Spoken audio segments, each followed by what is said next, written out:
Hello बच्चों, welcome to sky learning. आज हम स्टार्ट करेंगे इलेक्ट्रोस्टैटिक्स का नया लेक्चर और जो है हमारा इक्विलिब्रियम ऑफ द चार्जेस।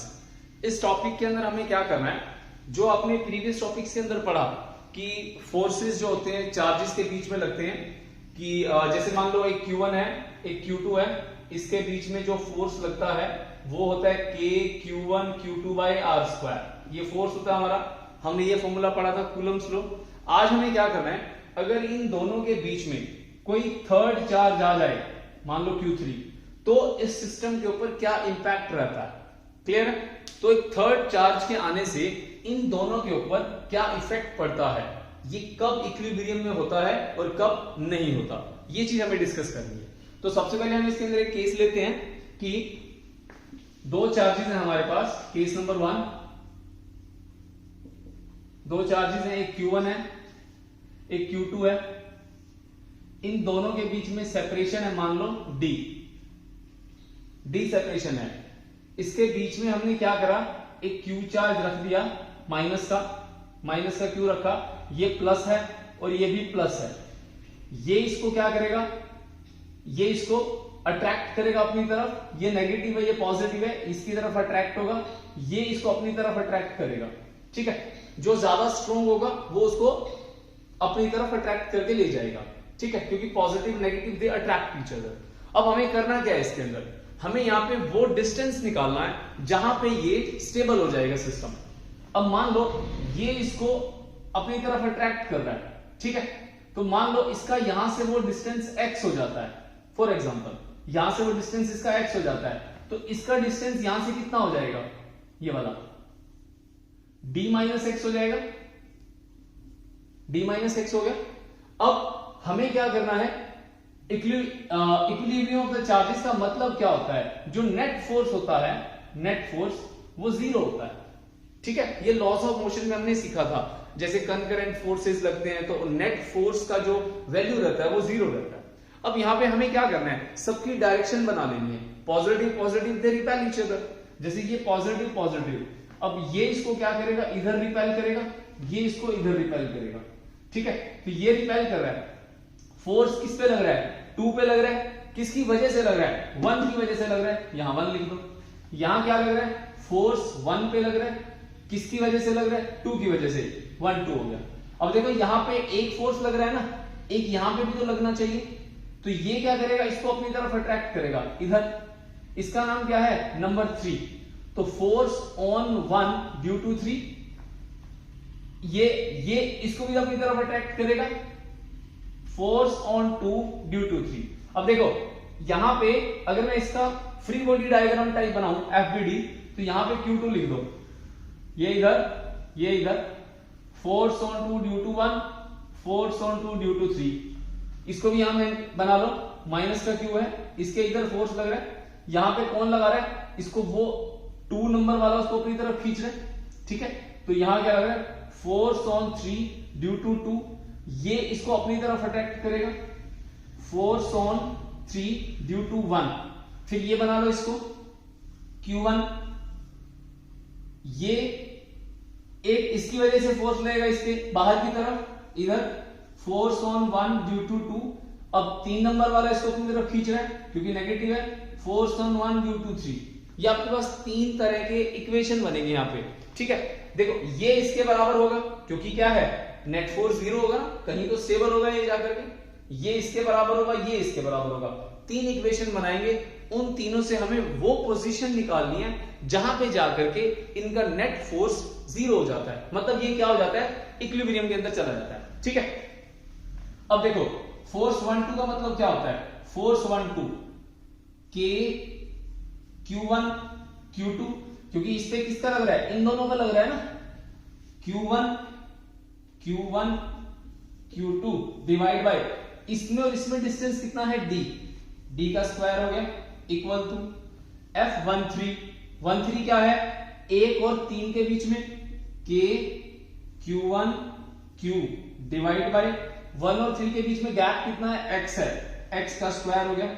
ठीक है, इक्वेशन नंबर 1 बन गई। फिर इसकी बना लो, देखो आप यहां से देख सकते हो 3 और 1, 3 और 2, 3 मतलब Q3 मतलब Q और यहां पे 1 क्या है Q1, तो K Q1 Q3 मतलब Q1 डिवाइड बाय 3 और 1 के बीच में गैप कितना है, 3 और 1 के बीच में x का स्क्वायर है इज इक्वल्स टू 3 और 2 के बीच में कितना है, d माइनस एक्स है, d माइनस एक्स का स्क्वायर k 3 और 2, 3 क्या है हमारे पास Q और 2 कितना है Q2, दो इक्वेशन बन गई।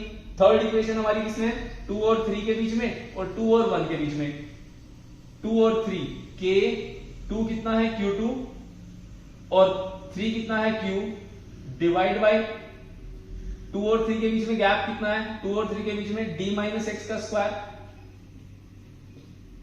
उसके बाद इक्वल टू 2 और 1 के बीच में 2 और 1 मतलब k Q1 Q2 divide by d का स्क्वायर। ये तीन इक्वेशन बन गई हमारी, ठीक है। अब इन तीन में से हमें क्या करना है, एक इक्वेशन को सेलेक्ट करके आपको कैलकुलेट क्या करना है कि ये कितना मूव करेगा, आपको x की वैल्यू पता लगानी है इसके अंदर। x की वैल्यू का मतलब क्या है, वहां पे जाकर के ये पूरा सिस्टम इक्विलिब्रियम के अंदर चला जाएगा, ठीक है। तो नेक्स्ट क्या आएगा इसके अंदर, इनमें से ये इक्वेशन प्रेफर कर लो, ये वाली इक्वेशन, इस इक्वेशन को थोड़ा सॉल्व करना इजी रहेगा क्योंकि यहां पे क्या है Q1 K और K Q मतलब 3 नंबर वाला और K ये सारे कैंसिल आउट हो जाएंगे जिससे कि आपका x इजीली निकल जाएगा। पहली चीज तो ये है, calculate the value of that distance जहां पे जाकर के आपका सिस्टम इक्विलिब्रियम के अंदर हो जाएगा। दूसरा क्या होता है, उस चार्ज की वैल्यू कितनी है, मतलब इस चार्ज का अमाउंट कितना है कि हम इसका मैग्नीट्यूड भी निकाल के बताओ कि ये इसका वैल्यू कितना होगा। क्लियर, हमें गिवन क्या क्या रहेगा, ये वाली वैल्यू गिवन रहेगी और ये वाली रहेगी और डिस्टेंस रहेगा, बाकी सब हमें निकालना है। क्लियर हुआ यहां तक, इसकी इक्वेशन को नोट कर लेना साथ साथ, काफी इजी मेथड है इसको करने का ये। इन दोनों इक्वेशन को यूज कर लेते हैं, यहां से देखो KQ से KQ कैंसिल हो जाएगा, 1 मिनट में x की वैल्यू आ जाएगी। क्लियर है, इसको नोट करते रहना साथ साथ।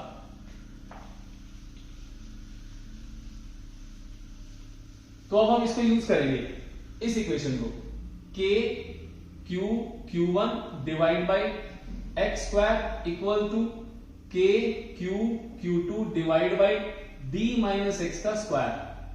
kq से kq कैंसिल हो गया, q1 q2 हमें ये कैलकुलेट करना है ना, इसको ऊपर ले जाओ इसको नीचे ले आओ तो क्या बनेगा, d माइनस एक्स का स्क्वायर और x सारे का स्क्वायर कर सकते हैं equal to Q2 by Q1।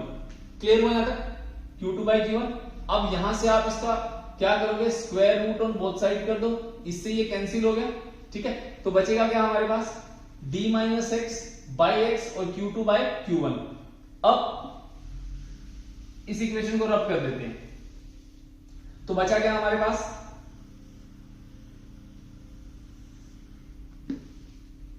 d minus x by x equal to Q2, ऐसे कर लो इसको, रूट Q1।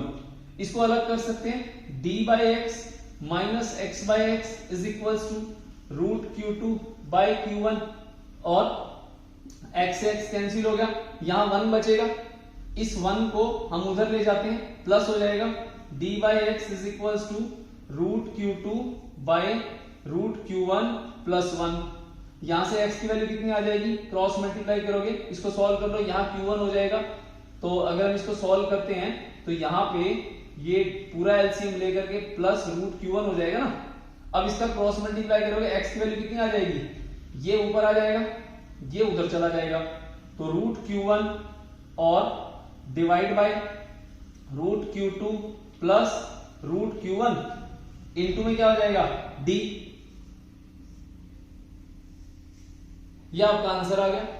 अगर मैंने बोला दो सिस्टम मैंने बताए थे अभी, ये Q1 है ये Q2 है, इन दोनों के बीच में कहां पे हम वो चार्ज रखें कि उसकी वैल्यू इनको स्टेबल कर दे, तो x की वैल्यू ये आ गई, जो Q1 की वैल्यू है और Q2 की वैल्यू है उसको इसमें पुट करो, इनटू बीच का सेपरेशन है जो ये d है, इसको मल्टीप्लाई कर दो, आपके पास रिजल्ट आ जाएगा।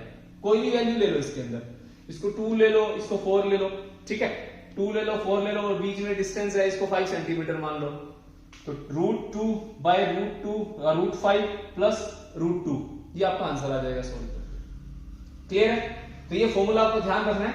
फॉर्मूला क्या बना हमारे पास, ये x की वैल्यू कितनी आई हमारे पास, √Q1 divide by √Q2 plus √Q1 into में क्या है, सेपरेशन बिटवीन द चार्जेस। ये आपका आंसर आ गया। ये शॉर्टकट है, आप इस फॉर्मूले को याद रखेंगे हमेशा। क्लियर है? ओके, अब क्या कैलकुलेट करना है हमें, अब हमें इस Q का अमाउंट कैलकुलेट करना है। ये Q है कितना, अब देखो यहां पे ये इक्वेशन है हमारे पास, KQ1 Q2 by d square, KQ1 minus Q1 Q और x स्क्वायर। देखो यहां हमें क्या करना है, इस x की वैल्यू या यहां पुट कर लो या इसको यहां पुट कर लो। यहां पुट करना इजी है, क्यों, क्योंकि यहां पे स्क्वायर है, थोड़ा सा लंबा होगा, इसको खोलना पड़ेगा। आप इसमें पुट कर लो, डायरेक्ट आंसर आ जाएगा।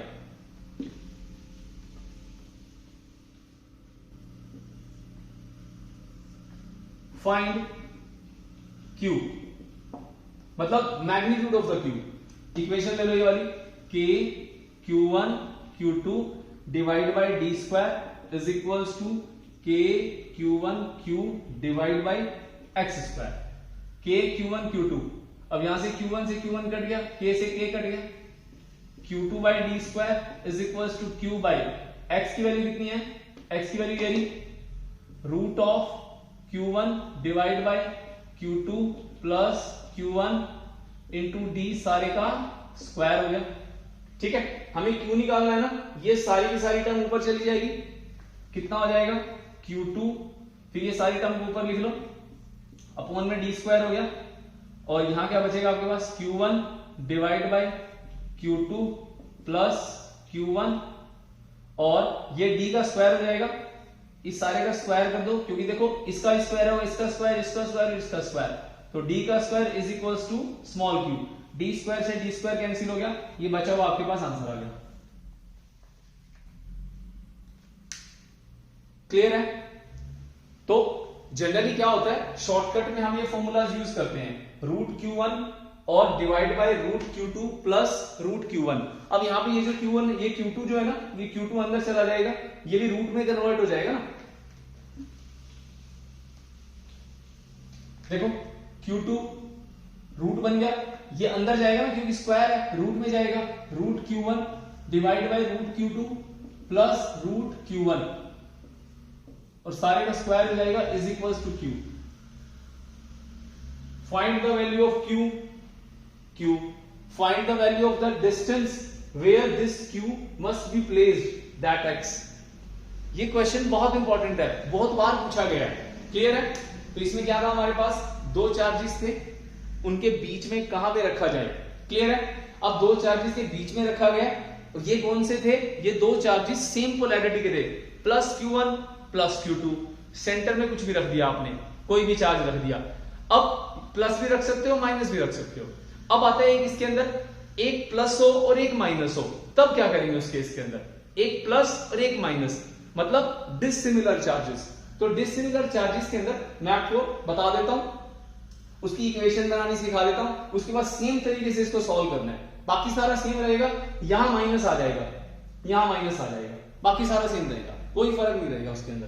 देखो अगर दो कौन से चार्ज रखे हो, डिसिमिलर, मतलब पॉजिटिव और नेगेटिव,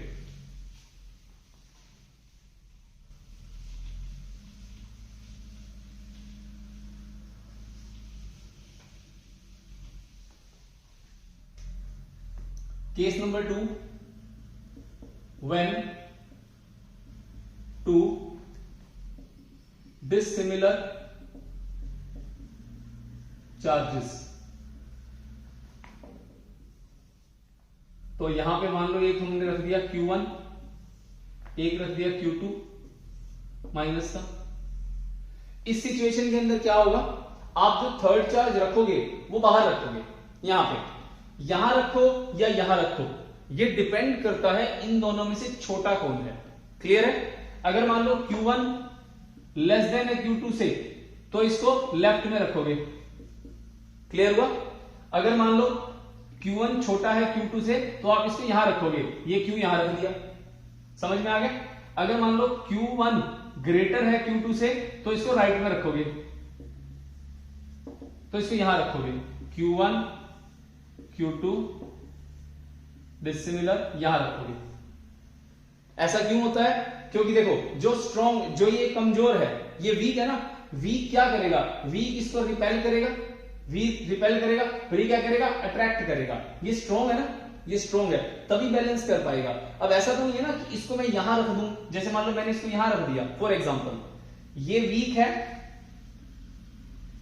और ये स्ट्रॉन्ग है, मैंने इस चार्ज को उठा के यहां रख दिया फॉर एग्जांपल मान लेते हैं, तो ये स्ट्रॉन्ग है ना, ये इसको दूर तक, ये इसको ज्यादा तरीके से, मतलब ज्यादा फोर्स के साथ अट्रैक्ट करेगा।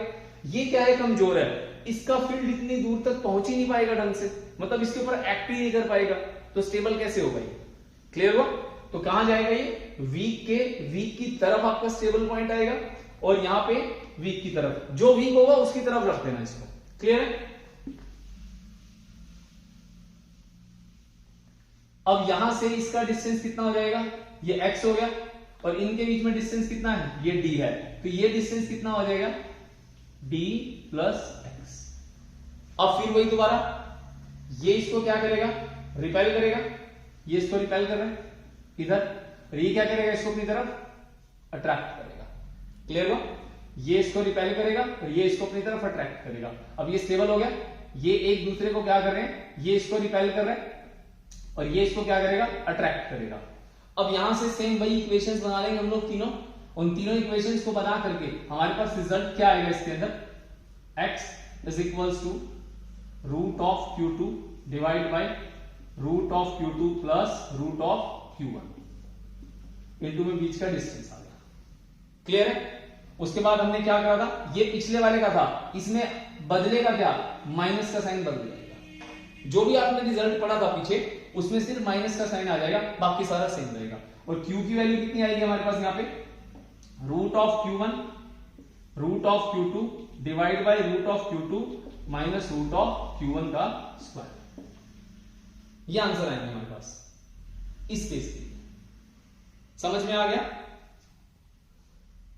तो अगर डिसिमिलर चार्जेस हो तो कहां होगा, बाहर आएगा। बाहर कहां पे आएगा, जहां पे वीक चार्ज होगा, वीक चार्ज की तरफ होगा, और जहां पे दोनों चार्जेस सेम हो जाएंगे तो कहां पे आएगा, बीच में। बीच में कहीं पे भी आ सकता है, अगर दोनों सेम है तो मिड पॉइंट हो जाएगा, अगर दोनों चार्जेस की वैल्यू अलग अलग है तो वीक की तरफ झुकाव हो जाएगा उसका, मतलब वीक की टुवर्ड्स मूव कर जाएगा। समझ में आ गया? ये तो था हमारा इसके अंदर, जब हम इसके एक्सिस के साथ करते हैं, मतलब आपने क्या करा, इसको मूव कराया, ठीक है, ये कहां है, एक्स एक्सिस के ऊपर मूव कर रहा है। अब हमें इसके अंदर क्या करना है, हमें इसके अंदर देखना है कि जब ये वाई एक्सिस की तरफ मूव करेगा तब इसके साथ क्या होगा। ठीक है, वाई एक्सिस के ऊपर क्या होगा वो देखते हैं।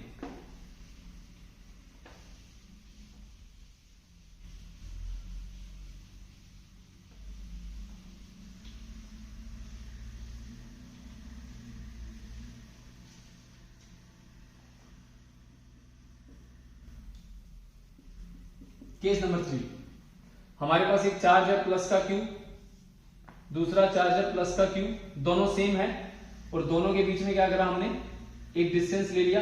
ये डिस्टेंस कितना है, 2r है इसके सेंटर से, मतलब ये r हो गया, ये r हो गया।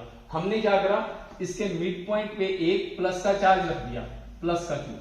ठीक है, इसको हम मान लेते हैं, ये Q1 मान लो और ये भी Q1 मान लो, अलग अलग शो करने के लिए ये Q हो गया। अगर हम इसको y एक्सिस की तरफ डिस्प्लेस करते हैं, ठीक है, डिस्प्लेसमेंट कहां करो, displaced it towards along y axis, ऊपर की तरफ। तो जैसे ही हम इसको ऊपर की तरफ मूव कराएंगे तो क्या होगा, ये ऊपर की तरफ मूव कराया Q, ये ऊपर की तरफ गया, जैसे ये मान लो यहां पहुंचा Q, इसका डिस्टेंस ले लो कोई भी, x ले लो, तो ये क्या करेगा, इसको रिपेल करेगा ऊपर की तरफ, पॉजिटिव पॉजिटिव रिपल्शन। ये क्या करेगा, इसको इधर की तरफ रिपेल करेगा। ये फोर्स लगा F, ये फोर्स लगा F। क्लियर हुआ? देखो ये इसको रिपेल करेगा ऊपर, ये भी रिपेल करेगा ऊपर, तो होगा क्या, ये ऊपर भेज रहा है इसको, ये एंगल है मान लो थीटा, ये थीटा हो गया यहां से, ये भी एंगल थीटा मान लो, तो ये क्या करेगा, इसको ऊपर की तरफ रिजल्टेंट निकाल देगा इसका। ये फोर्स है F, तो इसके कंपोनेंट बन जाएंगे, एक ये कंपोनेंट बन गया, एक ऊपर वाला, ठीक है। ये थीटा है तो ये वाला थीटा, ये थीटा है तो ये थीटा हो गया, तो ये क्या हो जाएगा F sin थीटा, ये क्या हो जाएगा इधर F sin थीटा। ऊपर क्या आ जाएगा, थीटा है, F के साथ वाला क्या हो जाएगा F cos थीटा, इस F का क्या हो जाएगा ऊपर F cos थीटा। ये दोनों इक्वल एंड अपोजिट है। क्यों इक्वल एंड अपोजिट है, चार्जेस Q1 Q डिस्टेंस का स्क्वायर, Q1 Q डिस्टेंस का स्क्वायर, डिस्टेंस सेम है दोनों के, डिस्टेंस कितना है ये r का स्क्वायर प्लस x का स्क्वायर रूट में आ गया। क्लियर, राइट एंगल ट्रायंगल होगी ना, ठीक है। ये बेस हो गया, ये परपेंडिकुलर हो गया, ये r है, ये r है, तो यहां पे क्या हो गया हमारा f sin theta and f sin theta they cancel out each other and net force will be along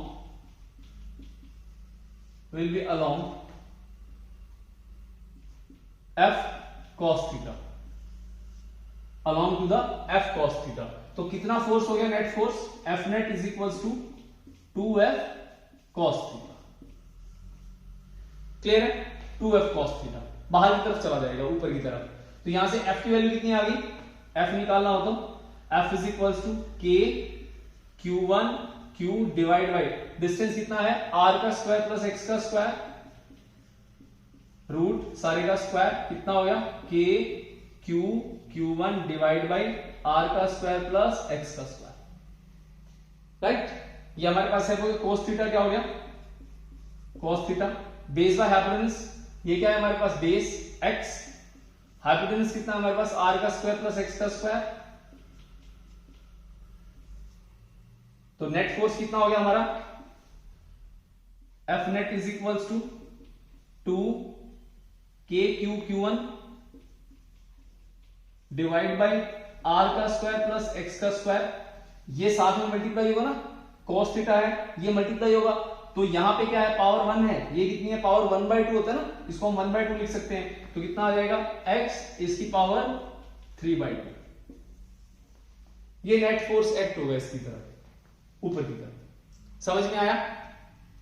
तो सिमिलरली अगर मान लो ये तो मैंने क्या किया, यहां पे दो पॉजिटिव के बीच में एक पॉजिटिव का चार्ज रखा, ठीक है। अगर हम इसको अपोजिट चार्ज रख देते हैं, मान लो यहां पे मैं नेगेटिव चार्ज रख देता हूं, नेगेटिव चार्ज, तब उसके साथ क्या होगा, उस पर फोर्स कितना एक्ट करेगा और उसका बिहेवियर कैसा होगा, समझ में आया। ये बहुत इंपॉर्टेंट कॉन्सेप्ट है, इससे रिलेटेड लास्ट जेईई मेंस के अंदर काफी सारे क्वेश्चंस आए हुए हैं। जैसे इससे रिलेटेड आप क्वेश्चन देखोगे तो 2021 के अंदर रिसेंटली इसके ऊपर 2 क्वेश्चन आए हुए हैं अलग अलग शिफ्ट के अंदर। आगे चलते हैं, इसके अंदर जब दोनों चार्जेस के बीच में क्या होगा, अपोजिट चार्ज रखते हैं।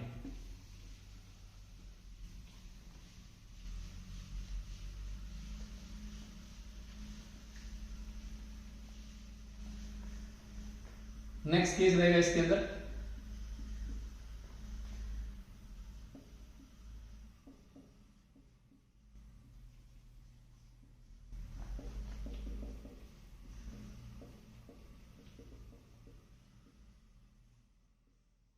when two charges with opposite charge, तो यहां पे हमने लिखा Q1, यहां लिखा Q2, सॉरी Q1 सेम है दोनों, और दोनों के बीच में क्या करा मैंने R का डिस्टेंस ले लिया, यहां पे क्या करा माइनस का Q रख दिया। माइनस का Q रखने से क्या होगा, हमें क्या करना है डिस्प्लेसमेंट देना होगा।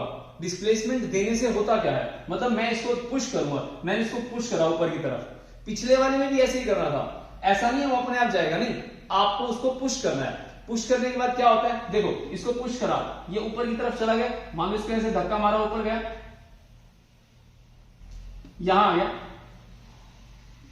अब क्या होगा, ये इसको अपनी तरफ खींचेगा, ये इसको अपनी तरफ खींचेगा, फोर्स लगा F, फोर्स लगा F, देखो ना negative positive, attraction attraction, triangle law की तरह, रिजल्टेंट क्या बनेगा नीचे, नीचे की तरफ आएगा, ये क्या होगा नीचे आएगा, यहां पे रुकेगा नहीं, इनर्शिया के कारण ये क्या करेगा नीचे सरक जाएगा, यहां पहुंचा माइनस का क्यू, फिर ये दोबारा इसको अपनी तरफ खींचेगा, ये दोबारा इसको अपनी तरफ खींचेगा, तो ये क्या करेगा, ऑसिलेशन स्टार्ट कर देगा।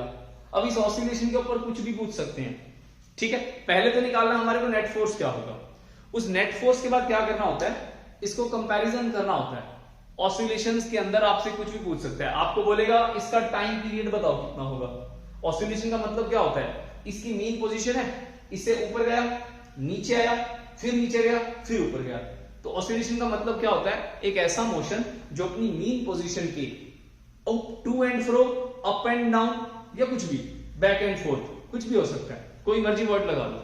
समझ में आ गया। तो इस सिचुएशन में आपने ऑसिलेशन चैप्टर के अंदर पढ़ा हुआ है, इसका ओमेगा बताओ कितना होगा, ठीक है, इसकी फ्रीक्वेंसी बताओ कितनी होगी, इसका टाइम पीरियड बताओ कितना होगा, कुछ भी पूछ सकता है आपसे। समझ में आ गया इतना।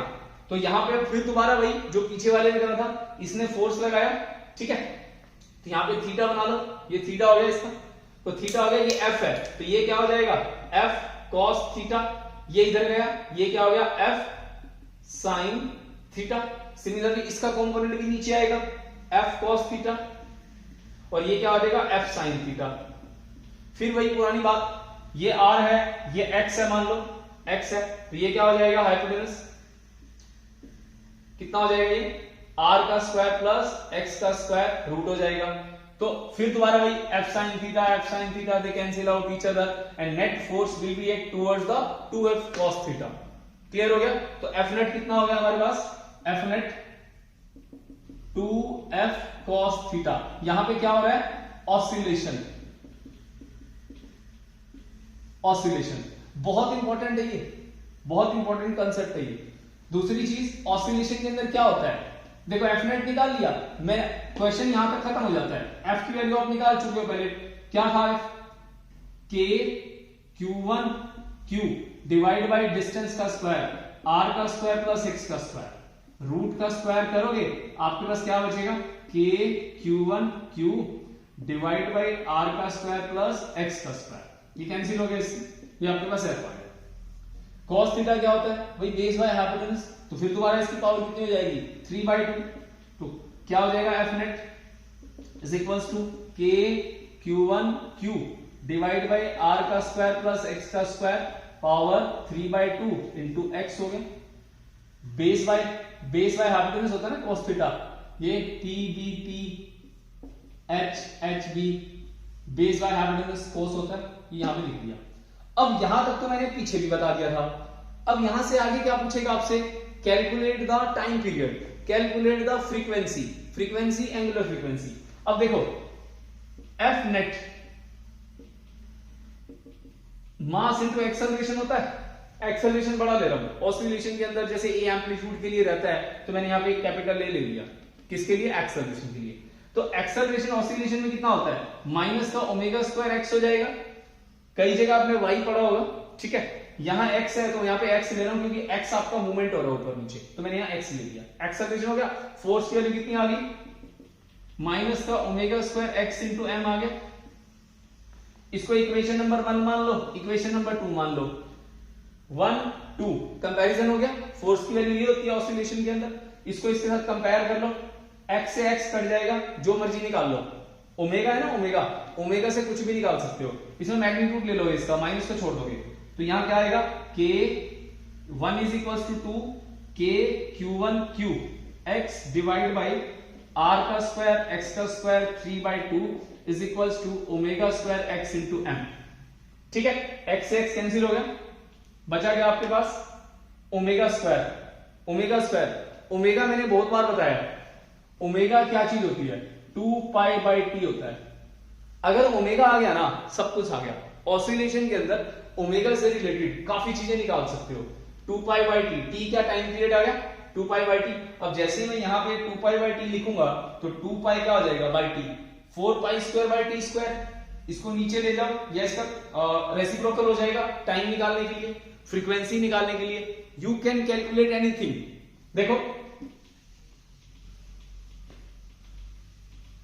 ये इक्वेशन आ गया आपके पास, यहां से मैंने आपको बोला था एंगुलर फ्रीक्वेंसी निकालो, m को नीचे ले आओ, omega square is equals to k q q1 divide by r का स्क्वायर x का square power 3/2 divide by m। ठीक है, ओमेगा निकालना है, ओमेगा हटा दो यहां से, स्क्वायर, ये आंसर आ गया। कंडीशन देता है उसके अंदर कई बार, जैसे जेईई मेंस का क्वेश्चन था ना, उसमें उसने बोला था जो x की वैल्यू है इसके कंपैरिजन में बहुत छोटी है, ये बहुत छोटा है, मतलब जैसे ये आपके पास आपका हो गया r, तो x की वैल्यू कितनी होगी, r देखिए कितना बड़ा हो गया, x की वैल्यू मान लो इतनी सी है, ये यहां पे ऑसिलेट कर रहा है, तो ये बहुत छोटी वैल्यू है, तो हम इसको नेग्लेक्ट भी कर सकते हैं।